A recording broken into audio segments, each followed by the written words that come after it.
ಜೈ ಭಾರತ್ ಒಂದೇ ಮಾತರಂ. ಪಾಕಿಸ್ತಾನ ಭಯೋತ್ಪಾದಕ ರಾಷ್ಟ್ರ. ಪಾಕಿಸ್ತಾನದಲ್ಲಿ ಭಯೋತ್ಪಾದಕರು ಓಪನ್ ಆಗಿ ತಿರುಗಾಡುತ್ತಿದ್ದರೂ ಕೂಡ ಅವರ ವಿರುದ್ಧ ಯಾವುದೇ ರೀತಿಯ ಕ್ರಮಗಳನ್ನು ಕೈಗೊಳ್ಳುತ್ತಿಲ್ಲ.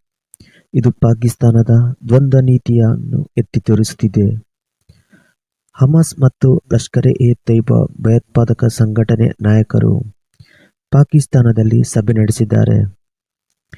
ಈ ರೀತಿ ಭಯೋತ್ಪಾದಕರು ಸಭೆ ನಡೆಸಿದ್ದು ಪಾಕಿಸ್ತಾನ ಯಾವ ರೀತಿಯ ರಾಷ್ಟ್ರ ಎಂಬುದು ಮತ್ತೊಮ್ಮೆ ಸಾಬೀತಾಗಿದೆ. ಇದರಲ್ಲಿ ಗೊತ್ತಾಗುತ್ತೆ ಅವರು ಭಯೋತ್ಪಾದಕರಿಗೆ ಎಷ್ಟು ಸಪೋರ್ಟ್ ಮಾಡುತ್ತಿದ್ದಾರೆ ಎಂಬುದು. ಇತ್ತೀಚೆಗೆ ಇದೇ ಹಮಾಸ್ ಭಯೋತ್ಪಾದಕರು ಪಾಕ್ ಆಕ್ರಮಿತ ಪ್ರದೇಶದಲ್ಲಿ ಲಷ್ಕರ್-ಎ-ತೈಬಾ ಜೊತೆ ಸೇರಿ ದೊಡ್ಡ ಪ್ರಮಾಣದ ಭಯೋತ್ಪಾದಕರು ಸಭೆಯನ್ನು ನಡೆಸಿದರು. ಇದು ಭಾರತದ ಆತಂಕ ಕೂಡ ಕಾರಣವಾಗಿತ್ತು. ಒಂದು ಕಡೆ ಇಸ್ರೇಲ್ಗೆ ಹಮಾಸ್ ಉಗ್ರರು ಕಂಟಕವಾದರೆ, ಮತ್ತೊಂದು ಕಡೆ ಭಾರತಕ್ಕೆ ಪಾಕಿಸ್ತಾನದಲ್ಲಿರುವ ಭಯೋತ್ಪಾದಕರು ಕಂಟಕ. ಈಗ ಅವರಿಬ್ಬರು ಮೀಟಿಂಗ್ ನಡೆಸುತ್ತಿದ್ದಾರೆ.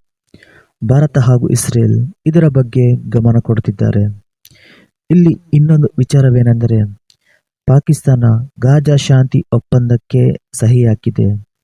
ಈ ಶಾಂತಿ ಒಪ್ಪಂದದಲ್ಲಿ ಅಮೆರಿಕ ಮಾತ್ರ ಒಂದು ಬಲಿಷ್ಠ ರಾಷ್ಟ್ರವಾಗಿ ಇದೆ. ಪಾಕಿಸ್ತಾನವು ಇದರ ಭಾಗವಾಗಿದೆ. ಅದನ್ನು ಬಿಟ್ಟು ಬೇರೆ ಬೇರೆ ಯಾವುದೇ ಬಲಿಷ್ಠ ರಾಷ್ಟ್ರಗಳು ಇದರಲ್ಲಿ ಭಾಗವಹಿಸಿಲ್ಲ.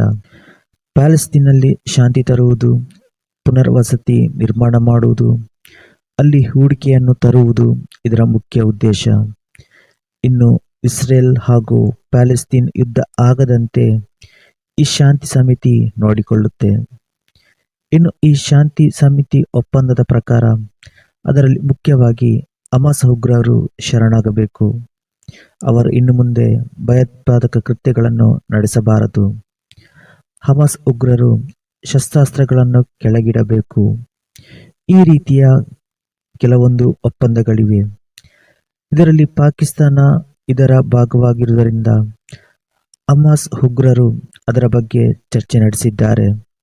ಇಲ್ಲಿ ಪಾಕಿಸ್ತಾನ ನೇರವಾಗಿ ಹಮಾಸ್ ಉಗ್ರರ ಜೊತೆ ಮಾತುಕತೆ ನಡೆಸಲು ಸಾಧ್ಯವಿಲ್ಲ. ಅದಕ್ಕೆ ಉಗ್ರರು ಮಾತುಕತೆ ನಡೆಸಿದ್ದಾರೆ.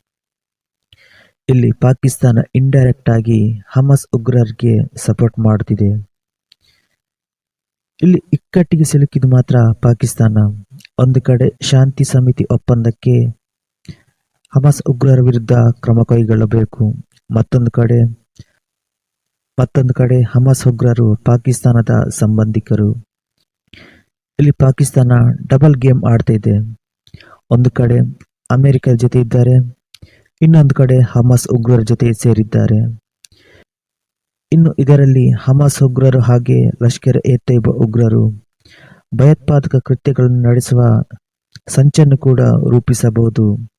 ಈ ವಿಚಾರದ ಬಗ್ಗೆ ಭಾರತ ಹಾಗೂ ಇತರ ರಾಷ್ಟ್ರಗಳು ಎಚ್ಚರಿಕೆ ವಹಿಸಬೇಕು.